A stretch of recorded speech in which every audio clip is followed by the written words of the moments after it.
Connectivity को किस तरीके से बेहतर किया जाए, रेल कनेक्टिविटी को किस तरीके से देश के एक हिस्से से दूसरे हिस्से तक जोड़ा जाए, और सिर्फ रेल कनेक्टिविटी नहीं को उसके साथ उसकी स्पीड को भी, कि उसकी स्पीड को किस तरीके से बढ़ाकर हम दूरियों को कम कर सकते हैं, अपने समय को बचा सकते हैं। तो इस दिशा में भी ये एक बड़ा कदम है। प्रधानमंत्री जब 2 लाख से ज्यादा करोड़ की परियोजनाओं की शुरुआत करने जा रहे हैं। लाल जी, बिल्कुल, ये अपने आप में बहुत ही महत्वपूर्ण है। और जो कुछ मैसेज की बात हम कर रहे थे विनोद जी,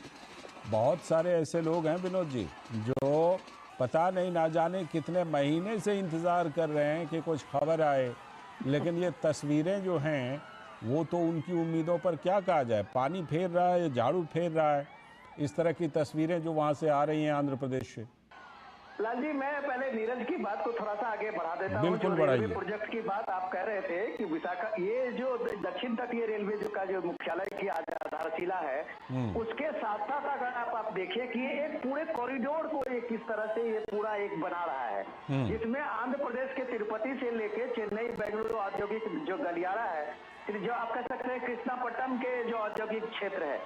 उसके साथ में ये पूरा का एक गलियारा होगा जो एक डेवलपमेंट का एक चेन बनाता है पूरे साउथ में 3-4 स्टेट में। और ये एक क्रांतिकारी आप कह सकते हैं, इसलिए कि ट्रांसपोर्टेशन से लेके और वहां के जो औद्योगिक इंडस्ट्रियल डेवलपमेंट है उसको लेके एक बड़ा एक तरह से आप उसका ट्रांसपोर्टेशन का एक लोड लेने वाला है ये पूरा कॉरिडोर जो ये बन रहा है। तो वो डेवलपमेंट आप इस तरह से देखेंगे कि साउथ के उन इलाकों में जहां डेवलपमेंट की बातें अभी तक नहीं हो रही थी, उस इलाके में इस कॉरिडोर ने डेवलपमेंट को पहुंचा दिया है, घर तक पहुंचा दिया है। तो जब आप पॉलिटिक्स की बात करते हैं लाल जी, तो ये बात हमको समझनी चाहिए कि चाहे वो कितने भी मुद्दे,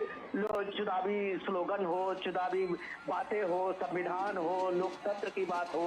अल्टीमेटली लोगों को विश्वास जो उस चेहरे पे होता है, उसके डेवलपमेंट पे होता है, उसके करिश्मा पे होता है, जो प्राइम मिनिस्टर मोदी को लेके आप इस तस्वीरों को देख रहे हैं। जो पॉलिटिक्स की बात जब आप करते हैं तो आप ये देखिए कि आज एनडीए की ये पूरी ताकत आंध्र प्रदेश में है।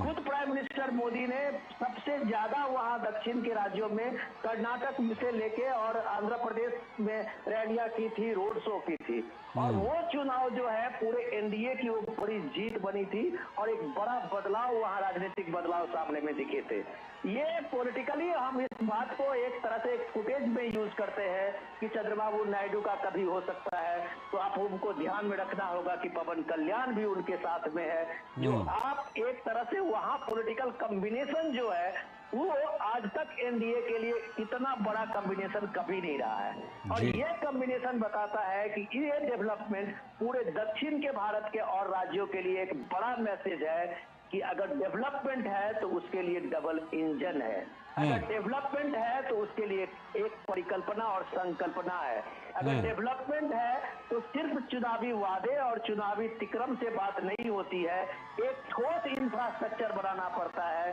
जो ठोस इंफ्रास्ट्रक्चर के आज प्राइम मिनिस्टर मोदी अपने एनडीए के ये तीसरे टर्म के में ये रखने जा रहे हैं आंध्र प्रदेश से। और ये नए साल की नई शुरुआत में ये देश के लिए भी एक बड़ा मैसेज है कि यहाँ सिर्फ नारों से बात नहीं होती है, ये जमीन पे उसकी सच्चाई भी लोगों को रूबरू कराया जाता है। और ये रूबरू प्राइम मिनिस्टर मोदी आज जो रोड शो में देख रहे हैं, हजारों हजार